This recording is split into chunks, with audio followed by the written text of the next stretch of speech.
prihatin saat penembakan lokasi kejadian. Logis nggak ini Pak? Waspada, pantau aja dulu, jangan dulu ambil tindakan. Nanti bila mana sudah situasi urgent baru ambil tindakan. Di sini saya Faiz Muhammad dengan NIM 12330100061 akan menganalisis terkait terjadinya kilometer 50.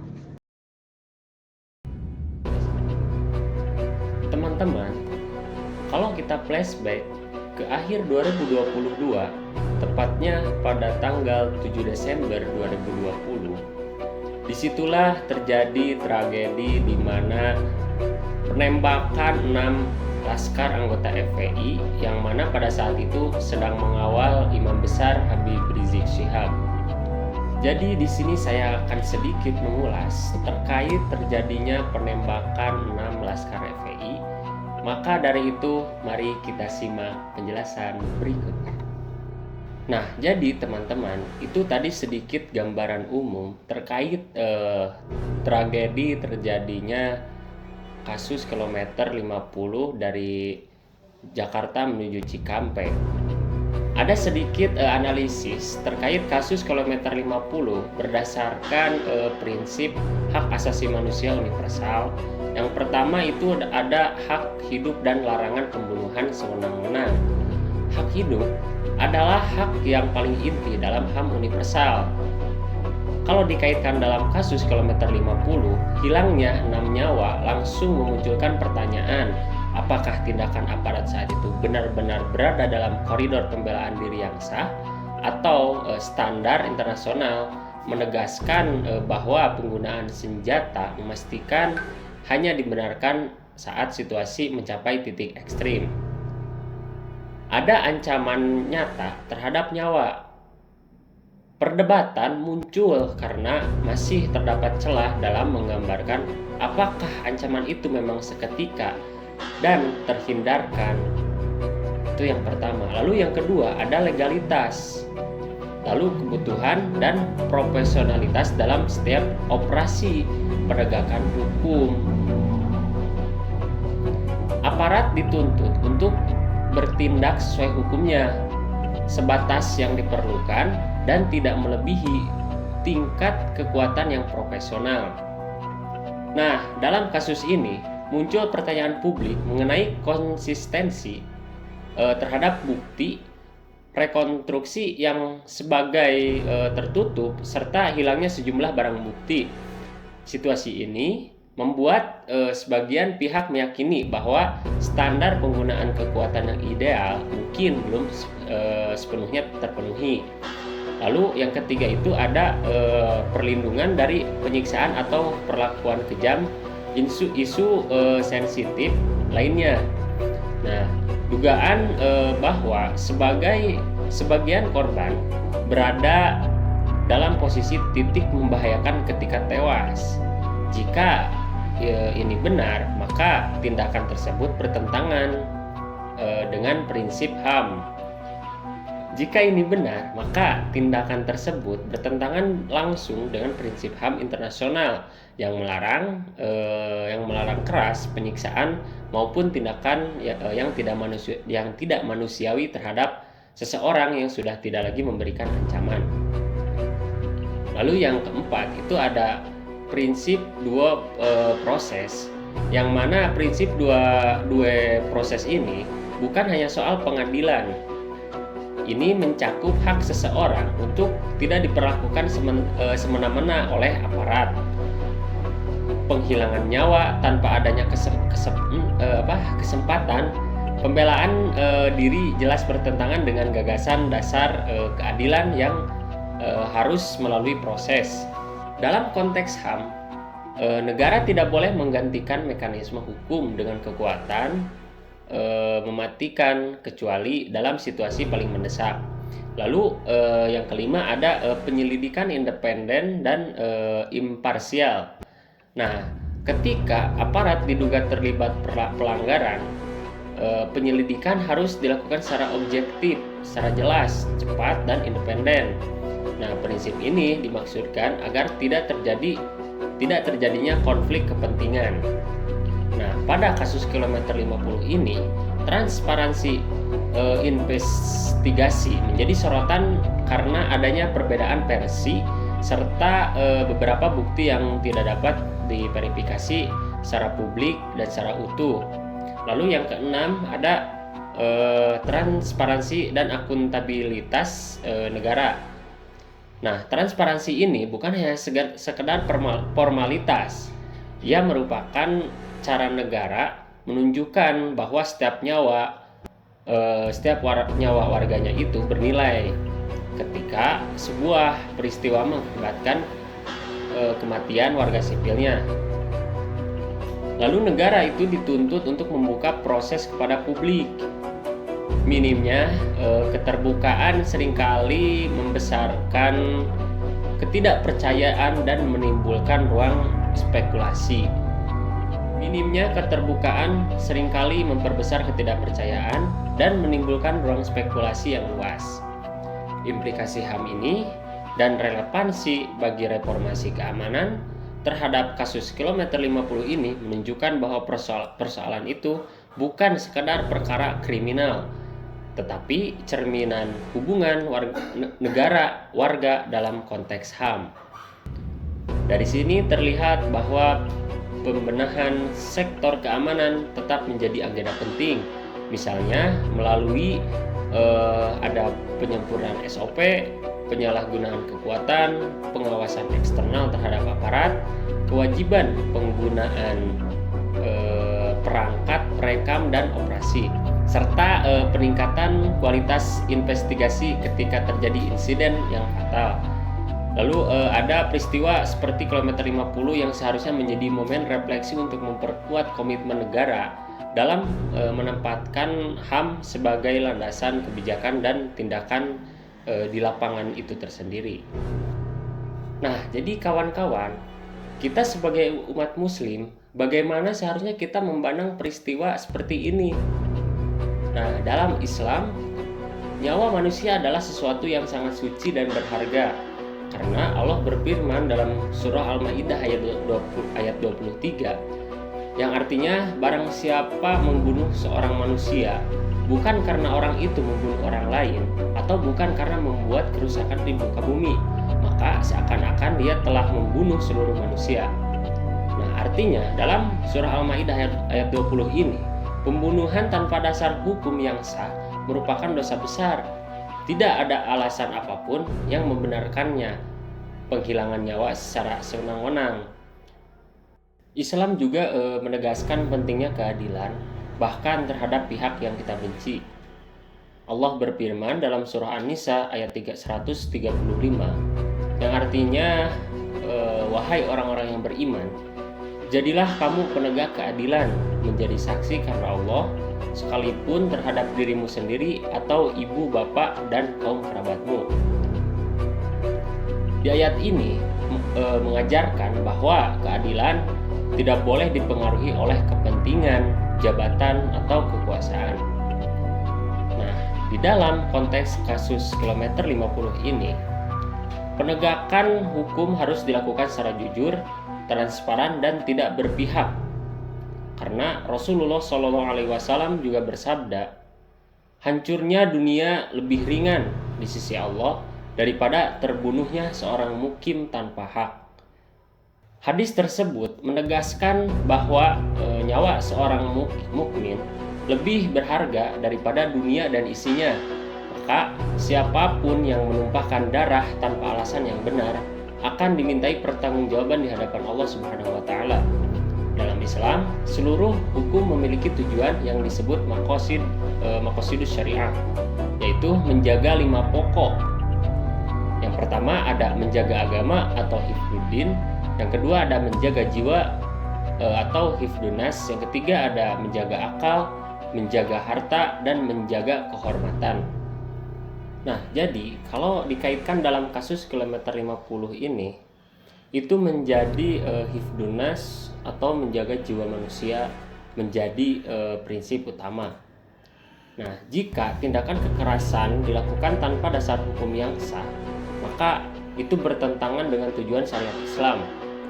Islam memang mengajarkan agar kita taat kepada ulil amri atau pemerintah, seperti disebutkan dalam Quran surah An-Nisa ayat 59 yang artinya taatilah Allah, taatilah Rasul dan ulil amri di antara kamu. Namun ketaatan kepada pemimpin tidak bersifat mutlak jika kebijakan atau tindakan aparat bertentangan dengan nilai keadilan dan kemanusiaan.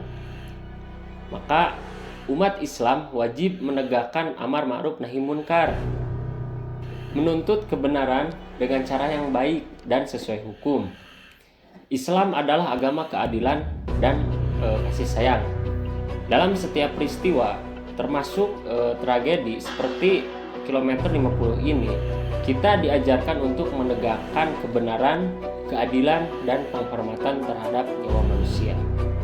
Peristiwa di tol Jakarta menuju Cikampek kilometer 50 menjadi salah satu kejadian paling kontroversial dalam sejarah penegakan hukum di Indonesia. Maka banyak pertanyaan-pertanyaan yang bermunculan. Aturan apa saja sih yang sebenarnya dilanggar dan bagaimana mekanisme hukum yang seharusnya bekerja.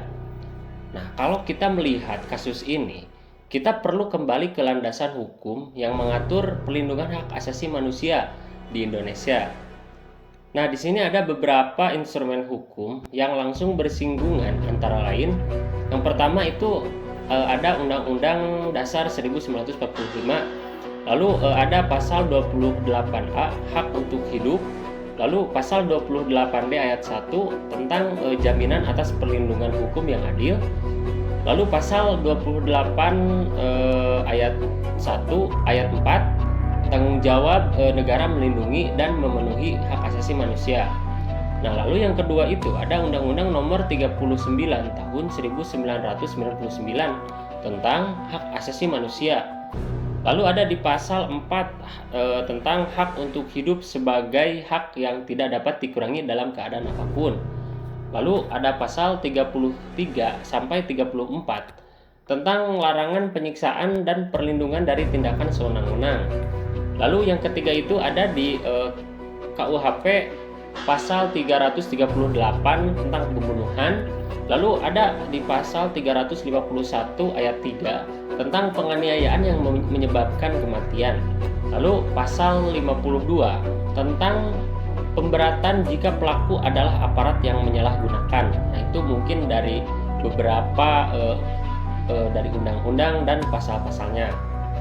Nah, adapun benturan hukum dalam kasus kilometer 50 ini, inti persoalan dalam kilometer 50 adalah dugaan pelanggaran hak untuk hidup dan penggunaan kekuatan yang berlebihan.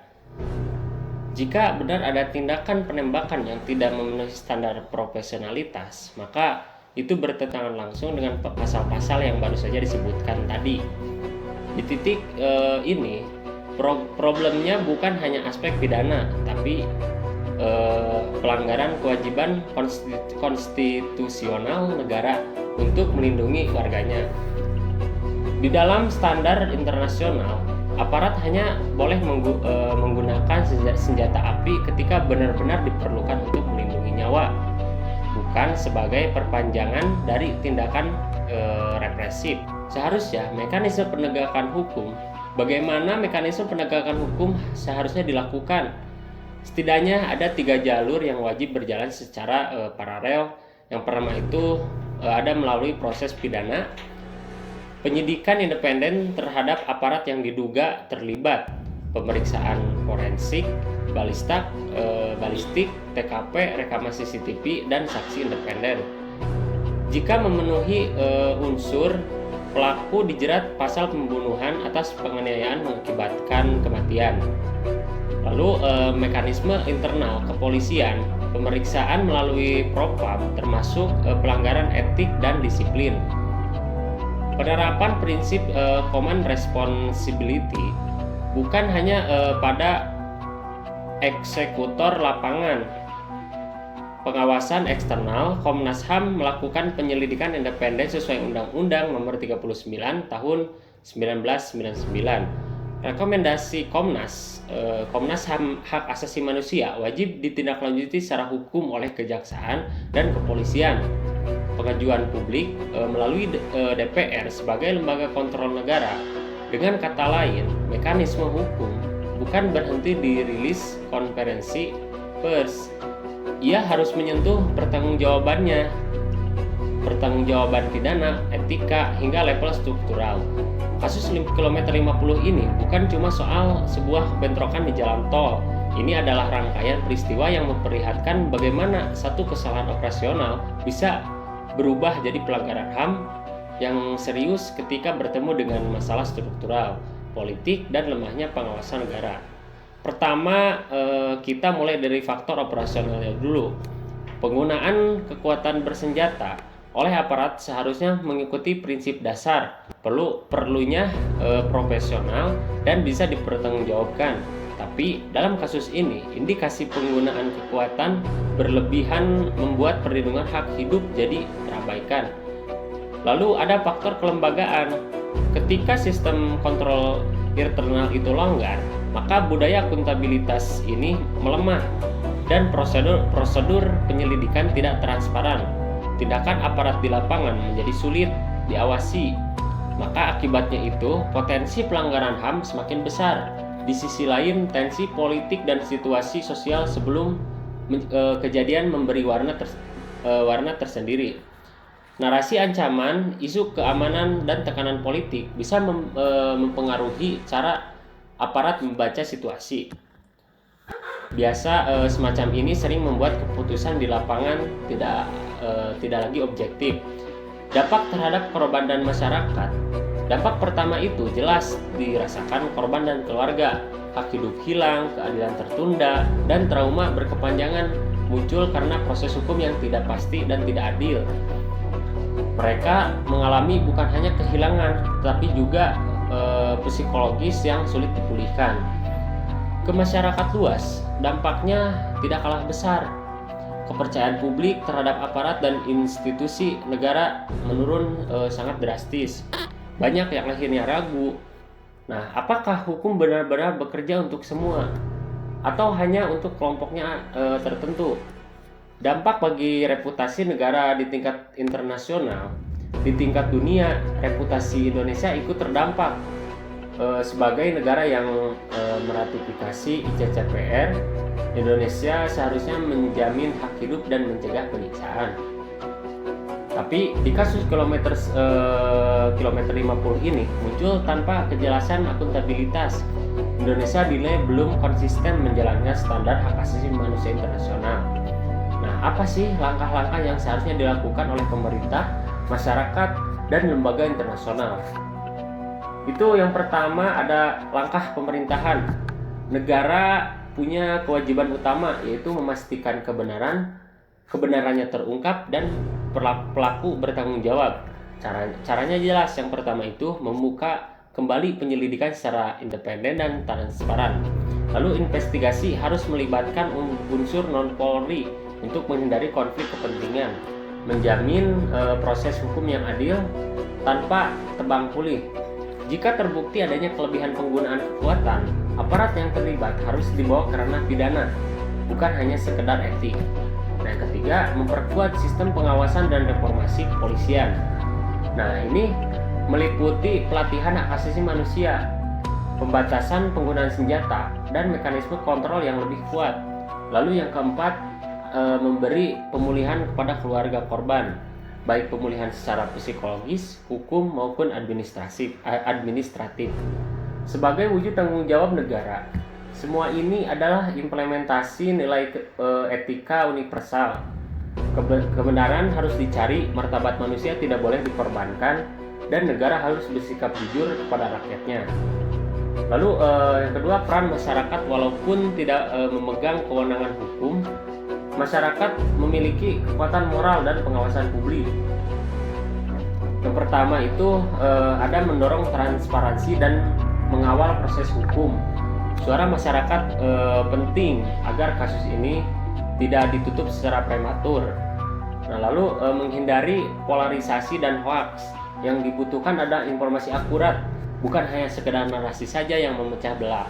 Lalu membangun budaya HAM di tingkat akar rumput dengan mengedukasi bahwa hak hidup adalah hak yang paling dasar yang tidak boleh dicabut oleh siapapun. Nah, dalam etika universal, ini adalah bentuk tanggung jawab moral kolektif menjaga semua manusia dari ketidakadilan. Nah, di dalam Islam ini dikenal sebagai amar ma'ruf nahi munkar. Amar ma'ruf mengajak pada kebaikan dan keadilan. Nah, peran lembaga internasional ketika pelanggaran HAM terjadi, komunitas global tidak boleh tutup mata.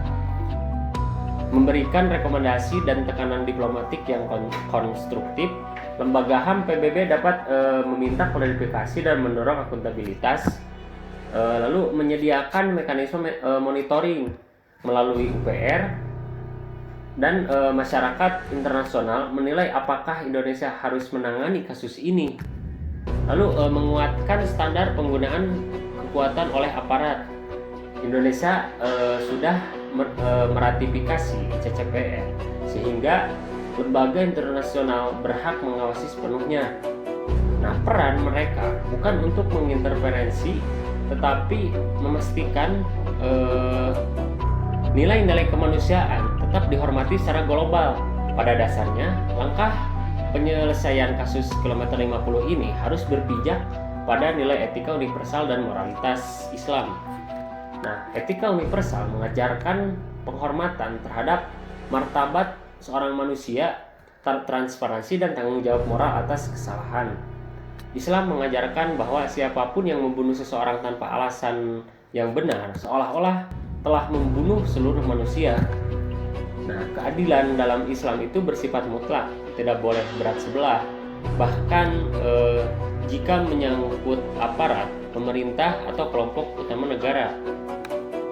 Melindungi nyawa atau hifdun nas itu adalah salah satu tujuan utama syariah, lebih tinggi dari kepentingan politik, keamanan, atau kepentingan kelompok manapun. Nah, artinya menegakkan keadilan dalam kasus kilometer 50 ini bukan sekadar tuntutan hukum, tetapi perintah moral terhadap akal sehat dan perintah agama. Jadi dapat ditarik kesimpulan daripada apa-apa yang sudah dijelaskan tadi, maka bahwasanya kasus kilometer 50 ini mencerminkan tantangan serius dalam penegakan hak asasi manusia di Indonesia, khususnya terkait hak hidup dan akuntabilitas aparat penegak hukum. Nah, di peristiwa ini menunjukkan perlunya adanya transparansi, independensi penyelidikan, serta reformasi sistem keamanan agar sesuai dengan prinsip HAM universal dan hukum nasional. Dari perspektif Islam, pembunuhan tanpa dasar hukum yang sah adalah dosa besar dan bertentangan dengan prinsip hifdun nas. Sehingga menegakkan keadilan dalam kasus ini bukan hanya kewajiban hukum, tetapi juga tanggung jawab moral dan agama. Nah, pada akhirnya kasus kilometer 50 ini harus menjadi refleksi bagi negara untuk memperkuat keadilan, menghormati martabat manusia, dan memastikan hukum berlaku sama bagi semua warga. Nah, mungkin itu sedikit mengulas daripada kasus kilometer 50 ini. Mungkin mohon maaf apabila banyak kesalahan dan kurangnya. Wabillahi taufiq wal hidayah. Wassalamualaikum warahmatullahi wabarakatuh.